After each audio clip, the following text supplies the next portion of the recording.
Hey y'all, welcome. It's another episode of the Girl, Whet podcast. I'm Lomaine. And I am Esther Jade. And today's episode is called Girl, What? They talking politics. Yes, politics. All right, look. All right, so let's jump into this, right? I feel like we did this because voting is very important. We're in the voter season, right? And no matter how you feel about it, it is important that you do vote. And this episode is going to be focusing on specifically the Virginia governor's race. And we're going to have lots of fun topics around that. We have our guests here, Sherry Espinosa. Yep. And Bob Holsworth. Mm-hmm. And we're going to talk with them more later on our panel. Lomaine? Yes, and so we are actually airing this episode the Saturday before elections on Tuesday. So if you did not take the opportunity to vote early, make sure you go out and vote on Tuesday. Your voice is important. Voting is the representation of your voice. A lot of people are complaining about the things that are going on in the government, but then it's like, hey, you have to remember, not only does the federal government, the elections matter for the federal government, but also those lower political, races also matter. So like I said, definitely, if you're not going to vote, don't complain.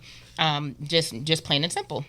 And your vote does matter. But I know we're at a pivotal moment in American history. But we'll be talking more about that on our panel. But now we're going to jump into our first segment on Girl What podcast. We're going to do What's the Tea, Sis? So the topic for this one today is the governor's race. It's the Democrat, the Republican, and the Independents. So we have guests with us today. We have Miss Sherry Espinosa, a proud Virginia mom with a strong commitment to civic engagement. Sherry boasts an above-average voting record and was recently appointed as an officer of elections. Is that correct? Yeah. Okay. She's gearing up to work the polls in the Chester area during the upcoming 2025 election, marking her first year in this important role, and she's buzzing with excitement. It's true. By day, Sherry is a dedicated manager and lead waitress in the Tri-City area, where she's been an integral part of this same restaurant family for nearly 6 years. Wow. And beyond her personal life, Sherry is passionate about activism, having participated in the No Kings protest, and there was one coming up this weekend, actually, and planning to attend the follow-up meeting, No Kings 2, which is October 18th. We're thrilled to have Sherry and here to share her experiences balancing motherhood, work, civic duty, and activism. Yay! Thank you so much for joining us, Sherry. And we also have Bob Holsworth, and I know Bob from the Douglas Wilder Symposium that was a couple weeks ago. Bob, would you like to tell our listeners a little bit about yourself? Sure. For many years, I was at VCU, taught political science, was the director of the Wilder School, and also was the dean of the College of Humanities and Sciences. Now do a lot of political commentary around the state, give a lot of talks about what's happening in Virginia. And I also, beyond that, am the political analyst for WTVR 6 in Richmond. Nice. Thank you for being here today. And Bob's going to share with us some very important voting statistics. All right, so let's get into it. Lo, did you have anything you wanted to say before we jump into this? Again, I want to thank you both. Just give a quick funny story. So we knew that we were going to be doing this segment, and so I had gone out on social media and was posting everywhere, hey, we're going to have this, political roundtable. And Sherry was the only person to respond to the posts. So again, we just definitely want to thank you, and we look forward to having this conversation with you about your stance and your views and everything of that nature. And I have you guys having these conversations. Yes. Oh, thank you. And I appreciate someone who's never scared to come on the podcast and participate. Hint, hint, wink, wink, nudge, nudge to those people that's out there. Okay. Come on, we do not bite. Or if we do, it's not hard. So So let's jump right into it. So Sherry, our first question that we have, do you know the candidates who are running for the Virginia governor race this year? Yes, I do. It's going to be Abigail against Winsome, and then Donna she's no longer going to be in the race, and she's going to be endorsing Abigail at this point. Okay, well, I had her as my independent. Out right before the debate. Oh, okay. Gotcha. She said exiting the race was the right time. It was the right time for her right now. Okay. Well, that's interesting because I want to speak to some interesting statistics that I learned at the Wilder Symposium that has to do with the breakdown and Virginians and where they are voting. And I'll save it for a little bit later. But we have Abigail Spanberger, as you said, as the Democratic Party of Virginia's candidate. Yes. She is a former U.S. representative. She secured her party's nomination unopposed. And then we have Winsome Earl Sears, Republican, currently Lieutenant Governor of Virginia, and she became the GOP nominee after her rivals failed to qualify for the preliminary ballot. And then as you said, there was an independent one, Donna Charles. She also filed to run and qualified for the ballot, but she has since dropped out before last week's debate. All right. So which candidate are you planning to vote for, and what attracted you to the candidate? Definitely Abigail Spanberger, because she's going to govern for all people, whereas I definitely hear Winsome having so much pushback against the transgender community, and they exist, therefore need to also be governed. I can't back anyone that's not willing to do that. And after hearing her on the debate talk about how not agreeing with gay marriage isn't discrimination, that does not make sense to me. Yes. And I found that very interesting, considering, being a black woman in Virginia and saying that. For me, I'm going to be honest with you. I have historically voted Democrat. I have actually voted for Abigail in past elections, but I just seeing how our nation is turning, and my growth as an individual who is a little bit more of values have changed, more of a, as they say, not a radicalized view. I mean, more like a Angela Davis, Ashanti Shakur. Ashada Shakur, and so I lean more to independent. And that's why I was a little shocked when you just said that. I like some of the things that Donna was even saying, like take the money out of politics and pay attention to who's sponsoring people. Mm-hmm. I did like some of the things she was saying. I wouldn't have voted for her just because of the fact that I would feel like I was throwing away my vote because she wasn't going to win. But that doesn't change the fact that I liked a lot of things about her. I mean, doesn't that what you just said, that is throwing away a vote? Sorry, I'm sorry. I would never tell someone not to vote. No, I understand that, but I've heard that before, and I think in an instance of, is your vote really ever thrown away if you're truly voting in the way you believe? I would agree with that. I also can't, in this specific climate, vote for someone that's not going to win. If it weren't quite as important, then I would probably think differently. Mm-hmm. And I wanted to actually bring this up. There is a voting statistic. It was something like, I want to say 28%. And Bob, maybe you can correct me on that if I'm wrong. 28% of Virginians are voting independent. Well, what we're seeing now is that more people are identifying themselves as independents. Mm-hmm. Fewer people are identifying with the party. We're seeing that a lot with younger people, especially, that more of them are independent. In my business, we try to figure out, are the independents truly independent? Mm-hmm. Because what we find is that about half or more of the independents normally support one party or the other. So we often ask, when they say they're independent, the second question might be, do you normally vote for a Democrat or Republican? Mm-hmm. So we try to find out which way they're so-called leaning in that sense. So we call them leaners, and then we try to figure that out. But the reality is that there's a lot of people, especially young people, who have become so disgusted with politics in general that they don't like to identify themselves with either party right now. They don't, they might have strong views. They're not just people who are, waffling around. They're not going this way or that way. They have very strong views about whatever issue and issues are concerned to them. but they're not sure that the parties actually represent them. So I'll give one more example about this. If you look at the Democratic Party's sort of rating right now, it's relatively low. And it's not, but among, let us say, among Republicans have this view of the Republican Party. A lot of Democrats don't like the Democratic Party because they don't think they're strong enough on some of the issues that they care about. So these people are still going to vote Democratic. They're just sick of what they consider the old leadership that's not active enough and energetic enough, in this instance perhaps of opposing Donald Trump or whatever. But so you have this new generation of younger people, and the Democrats don't quite know what to make of this. Zoran Mondami in New York, or this guy Graham Plattner in Maine, who are coming up, and more sort of populist Democrats. Some people say, well, they're too far left, but on the other hand, they're getting a lot of enthusiasm among young people. And I'm glad you said that. I'd like to think of myself as a young person. And, you know, and I've talked to Lo a lot about this. I've stopped doing that.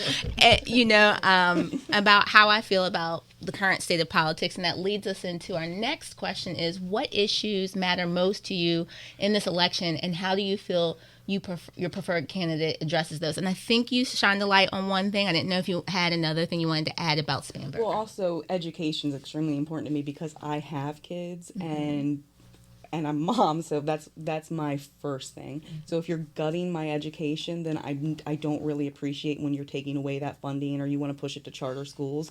Just embrace public schools because it's what our taxes are supposed to go to, and make them better. That's how I feel. I totally agree with you.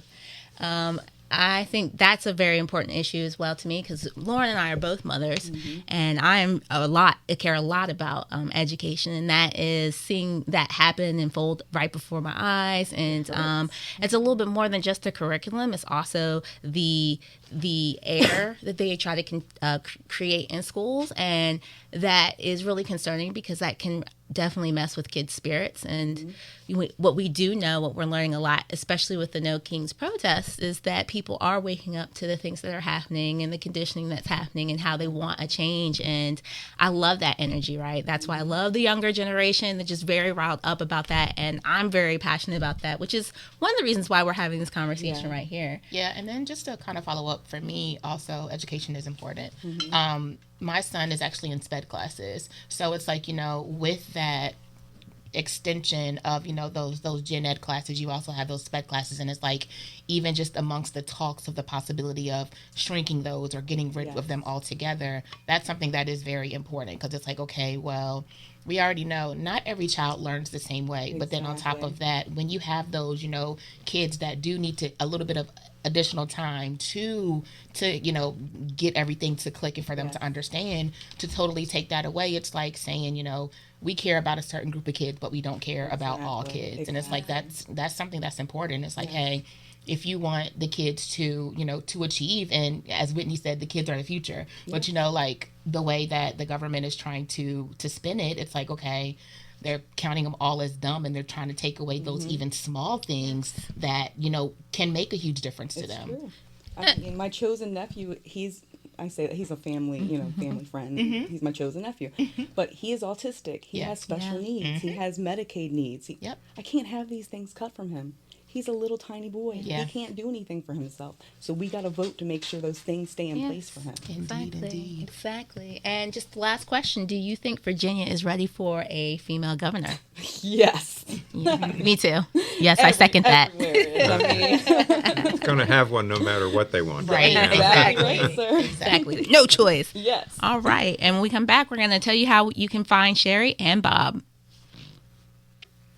Thank you again so much for continuing to listen to us on the Girl Whet podcast. This episode is called Girl What? They Talkin' Politics. Before we left off, we were talking to Sherry and Bob about the statistics and the importance of voting in the gubernatorial election that will be happening on Tuesday. Sherry, before we left off, or before we, cut for the evening, are you able to let everybody know what your socials are, please?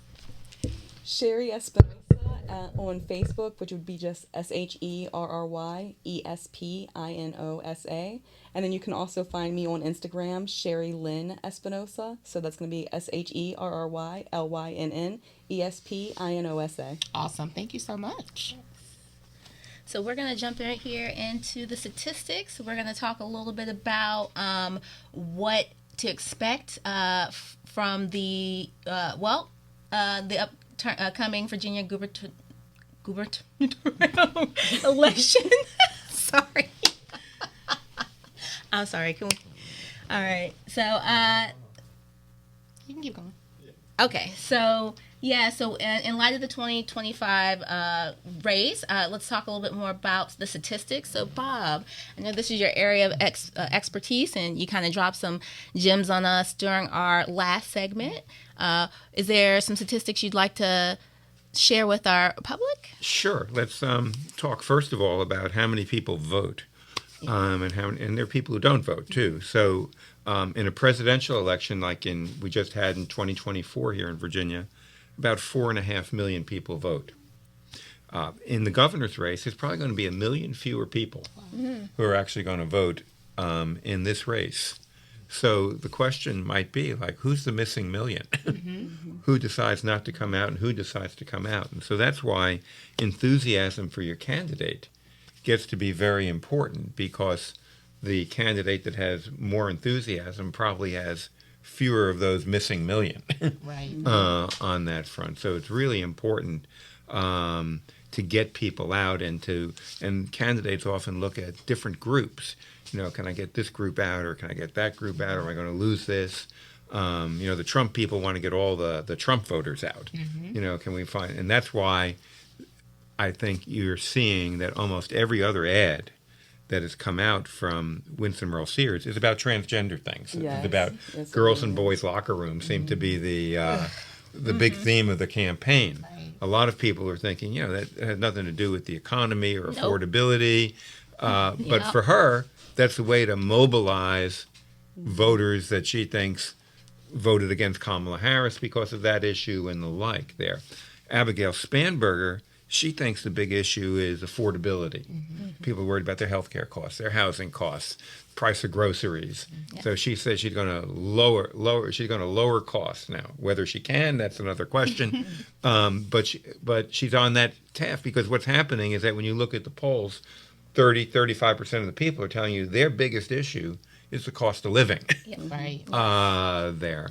And so she's talking more about that than Winston Earl Sears right now. So that's there.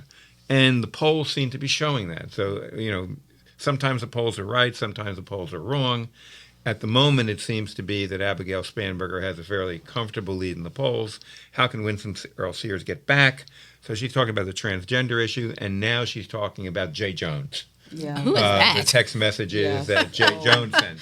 So they're pretty horrible text messages. And the question is, are people going to vote for the governor based on what an attorney general candidate said in a text message? Yeah. Right. I don't know. That seems to be a bit of a stretch, but right now maybe that's the issue she has. But at the moment, she's trying to come back from behind. You all saw the debate the other night. Yeah. A lot of people didn't like what I said, but I don't think she came off well, Winston Earl Sears. No, she didn't. And actually I heard that a lot from African American women. I walked into the television station and I got an earful. One thing we're going to do is speak our minds. Exactly. And it also speaks to being out of touch. Right? People are saying they have a bullet wound, but someone's saying, here's a Band-Aid. No. And I think I can say this for most people. I think a lot of people are tired of that. They want the attention back on them. We pay our taxes to have certain things that were promised to us, but that hasn't been delivered. And I think that is showing definitely in the polls in this, and Virginia is saying it very, very loudly. Yeah, I mean, we've seen this, what happened is that a lot of people believe that Donald Trump got elected on the grounds that he said he was going to lower costs. He looked at the inflation that occurred during the Biden years, said he was going to lower the cost of groceries. And what's happening to his numbers, particularly in Virginia, is they've gone what we call underwater. What does that mean? He's negative. Ooh, Yeah. Like by maybe 12 points. Like 42 people cold. approve, 54% disapprove. And why they disapprove, probably more than anything, is that the one area that he hasn't done much on is reduce costs. Yeah. And a lot of people think he's raised costs by the tariffs and things of that sort. Yeah. So his focus on, whether it be social issues or some of these ICE raids that are going on, the deportation, has, in a lot of people's minds, in some ways, even though he's controlling the government, they're not so positive right now because of this whole issue of costs. And I think that's why in Virginia, you're hearing Abigail Spanberger just talk about that consistently. And these other issues she just didn't want to talk about. And you might have seen it as a debate. She didn't want to talk about Jay Jones. Right. Whoever that is. She didn't want to talk about transgender issues either. We'll talk later. She didn't really answer those I know. questions She just avoided those Yeah, she questions did. completely because she didn't want to talk about them. And so Republicans latched onto that and said, look at Abigail Spanberger. She wouldn't talk about these issues.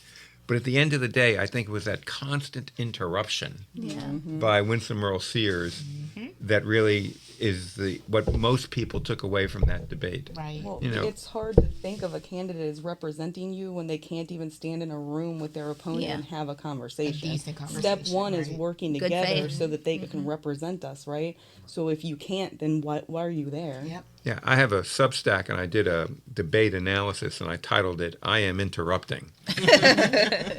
Because at some point, and I watch these things very closely, I couldn't even hear half of Abigail Spanberger's answers because they got jumbled up in the Interruption. in that. And at the end of the day, maybe I'm wrong, but I don't think that for the what you call the independent voter that we talked about, the person just who wasn't already a Sears person or a Spanberger person, I think they watched that debate and said, well, what was that? Yeah. Was that a governor that I saw? No, but I think she's also trying to mimic the leader of the party. Oh, yeah. And what if they are paying attention, people are not attracted to that. There were a certain number of people, but there are people who were probably once voters of his have now shied away from that because they're understanding that's a distraction tactic. Exactly. And I think this is the thing, right? They're playing in our faces. And I think voters, at the end of the day, just especially based off of the statistics that I had seen, is that we're not going to take it, essentially. We're not going to be bedazzled with all this stuff that's not integral to our day-to-day lives. And they've had a lot of time to have propaganda to shift people away from community-mindedness and having to pay for individual services. And now we're saying we're hemorrhaging and we need you to fix it. And I'm excited to see how this election turns out. I think it may be in a possible favor to Spanberger. I don't know. I don't mean to cut you off, but one thing that I've also seen like on social media a lot, people have been saying because Sears is a minority woman, that's like a double negative for her, even if she is a Republican. Because honestly, America's America, right? So specifically in Virginia, with Richmond being the capital of the Confederacy, people still hold tried and true to that. So I feel honestly, because she is also a Black woman who is running, that's not necessarily something that's in her favor as well. That's just also something else that people will, even like you said, for people who may not have been sure, it's like, okay, they may have already been like, I'm on the fence, but it's like, okay, we're wanting someone who, if it's going to be a Black person, like we want them to represent us well. And so, Black people already get that stigma of, oh, we're known for cutting people off or doing things like that. So after the debate, she didn't help that, that at all, because that's literally all she did. There were no questions that were answered. She beat around the bush a lot. So it's just one of those things where it's like, okay, in what way do you see yourself being the best nominee for the governor with the way that you've performed in dealing with the stigma that Black women already have on them as well? You raised one question that I wanted to get at, because this is where, because I'm older, Typically in campaigns we would watch the television commercials, and they spend still, tons of money on TV commercials. But it seems that a lot of people are getting their information in different ways. Right. They get it on TikTok, they get it on social media. And, what's your sense of how this campaign's playing out on those formats? Honestly, for the first time the other day, that was the first time I'd seen an ad for Winsome online. And I'm active on just about every social media platform there is. So that was something that did surprise me, because it's like, a lot of people are, like you said earlier, are going to vouch for who they want to win. But like I said, I literally only saw one person that was like, gunning for Winsome, and that was actually in response to, it was on Threads. It was one of the video clips of, the debate. So it was, of course, a lot of people were saying, Abigail, Abigail, Abigail. And then there was literally this one lonesome, we're going for Winsome post. So it is very interesting to see. I think also, just kind of going back to what we were saying earlier, a lot of people act as though they don't care about the gubernatorial race, which is unfortunate because it makes a huge difference. Because overall, I haven't seen a lot of, the word escapes me, but I haven't seen a lot of ads like, for either candidate, really. Yeah. I literally just so happened to be on Threads, and that was something that had popped up, so I just decided to click on it just to see what people were saying. I was thinking after, like, the Charlie Kirk assassination and then the Jay Jones text message that you might see a lot of young men get interested in this campaign on the Republican side. And I don't know if that's going to happen or not. Right. Here. I feel like they struggle because it's two women candidates, so they're not going to jump in as well, especially on the Republican side with it being a black female. I don't think a lot of those men are going to jump in for her. Right. Trump hasn't even. Has he endorsed her? Nope, he didn't endorse her. So, I mean, she was the only one that he didn't endorse. He was just over there in the Navy talking about, don't get me, I get it, she was in the Marines, he's at the naval base, but like he didn't even mention her. She's running. That's crazy, right? She's the only person that he did not endorse. Of course, he's done that throughout his career to women of color. If you look back to his first term, he had Omarosa, his old, what's that fired series? You're fired. You're fired show. You're fired. And look how he did her. Yeah. She was in his cabinet, but she didn't last long. No, so there's just, looking for figureheads to use. And I think, again, this goes back to voters and Virginians. We're not dumb. I think people see through the distraction. Exactly. And, I have seen ads. I've seen Spamberger, and I've actually, when I've gone down to Petersburg, that's where I go to do some grocery shopping, and I saw her bus the week 2 Sundays ago, which I thought was really crazy that's rolling through Petersburg. Like she did a whole bus tour. No, she's unless you're handing out free groceries, I don't think anyone's going to be interested. That's just my opinion. And but say Winston has had to cancel a few because nobody showed up. Oh yes. So that has been something that I have seen a lot on the social media platforms though. But it's just kind of like people laughing, right? People laughing at her. It's no type of that's a sign of a bad campaign. Yes. Like when your campaign doesnent get people out to your bus tour. Right. Very telling, as I can say. But I think that we're headed in the right direction.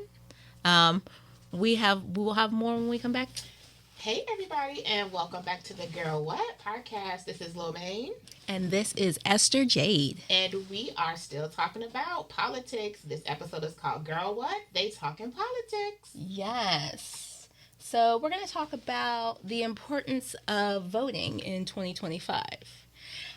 So let's give a brief history of Richmond. And so voting in Richmond has evolved significantly since the colonial period when only free white men who own land could vote. All right, stop me if this sounds familiar, y'all.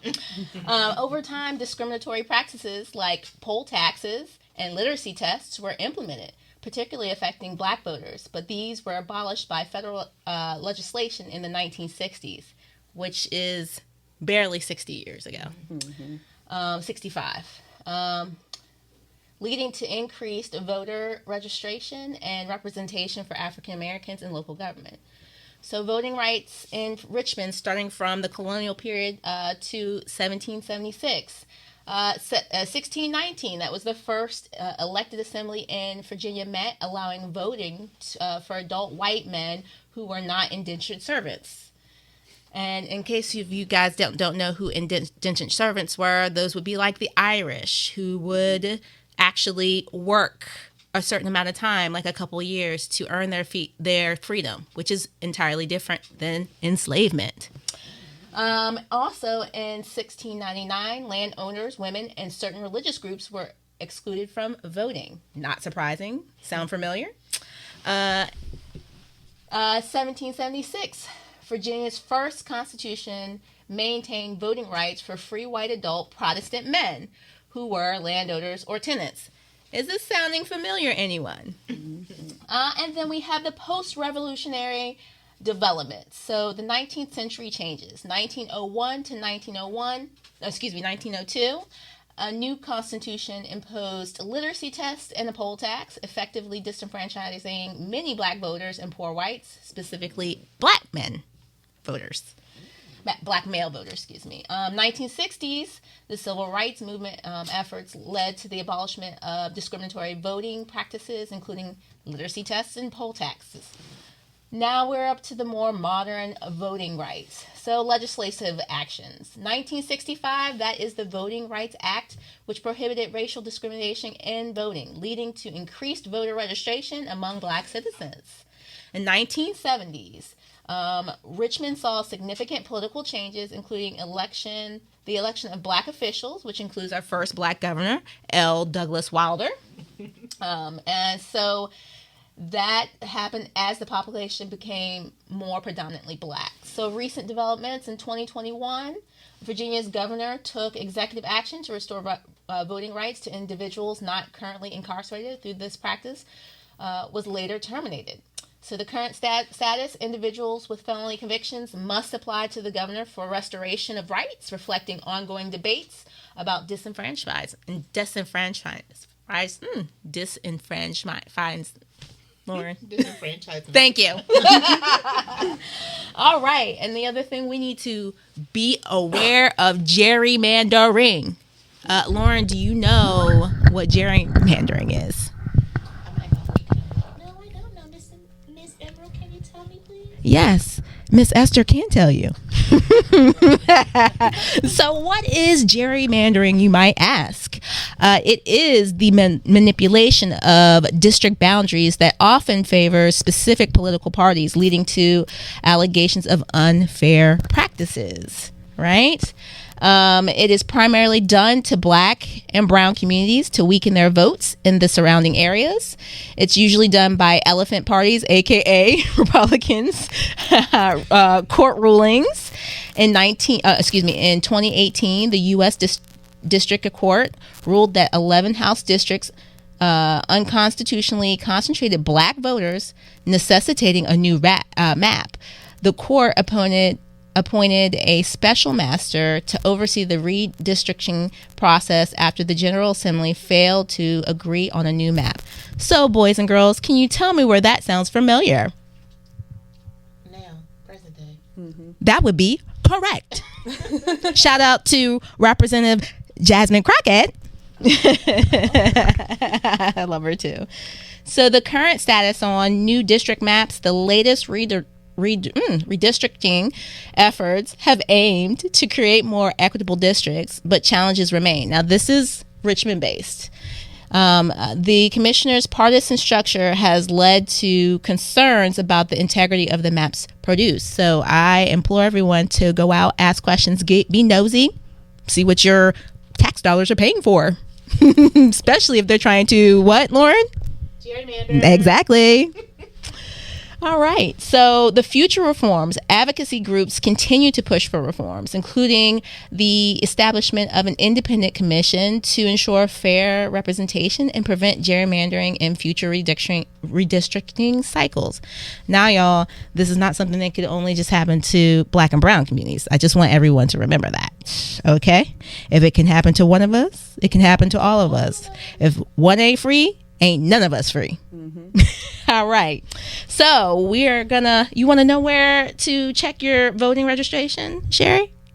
Yes, I do. Okay. I'm going to tell all the boys and girls listening out there, you can go vote.elections.virginia.gov, and that would be /voter information, all one word. This is a citizen portal that registers to vote. One, you can find out where to register to vote. 2, your current Virginia voter registration. And 2, you can 3, apply to vote absentee by mail. Or 4, you can view your polling place, election district, absentee ballot status, and your voting history.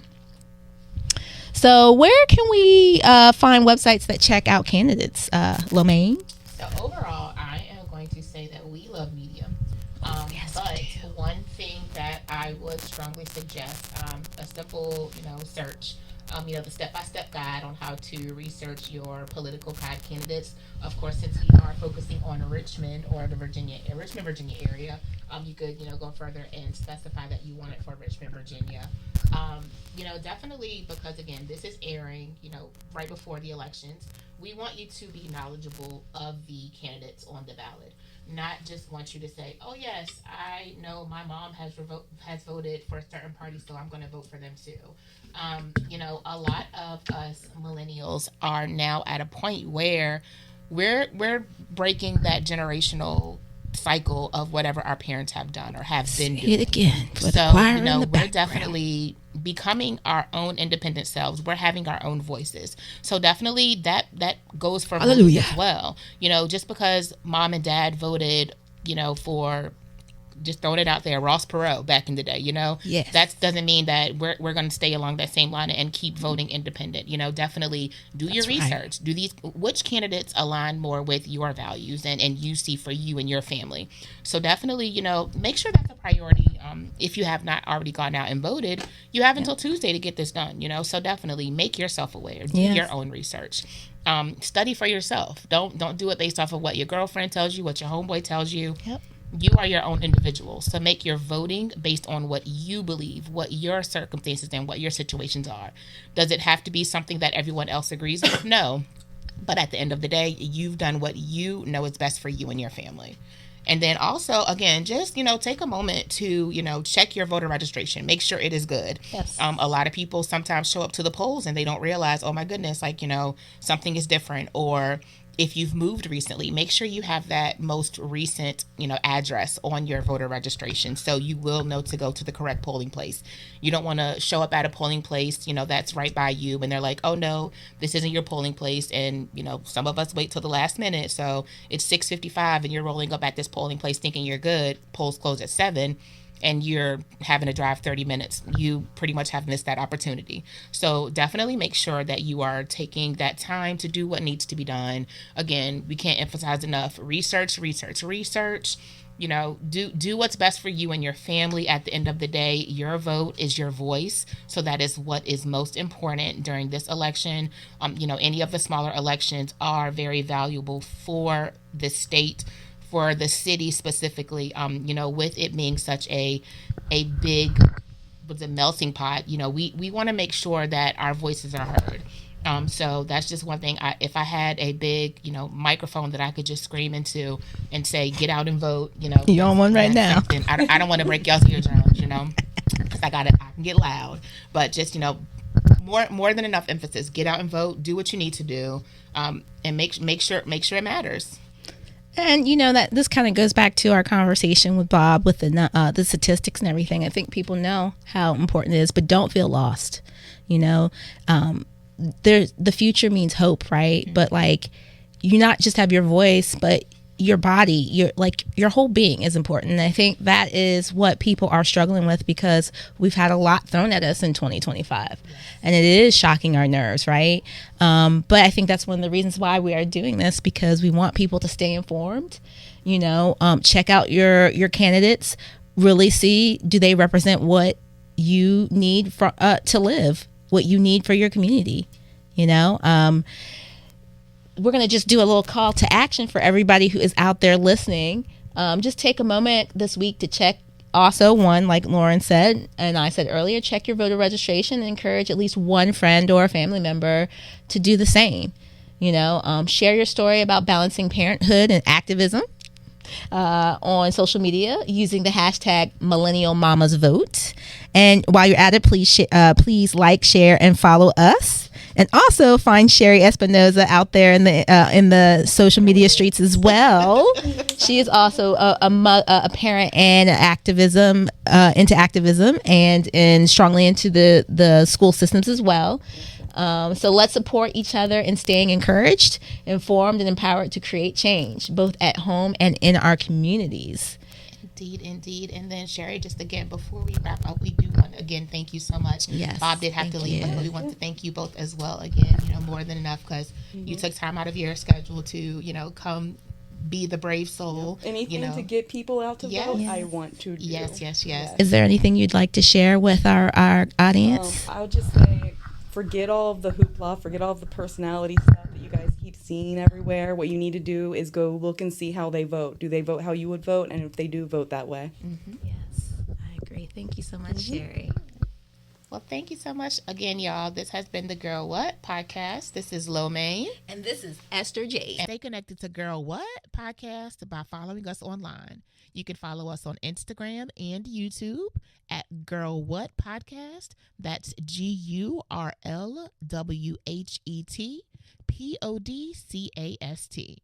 We'd love to keep in touch with you. Come on, keep talking with us. That's what we do, right? Mm-hmm. So we have our, reflections. If you have any questions, comments, or you yourself want to reflect on anything you've heard us talk about, please don't be afraid to hit us up. Again, you can hit us up in our DMs on Instagram, or if you want to comment under one of our YouTube posts, you're more than welcome to do so. Again, both of those handles are Girl What Podcast, GURLWHETPODCAST.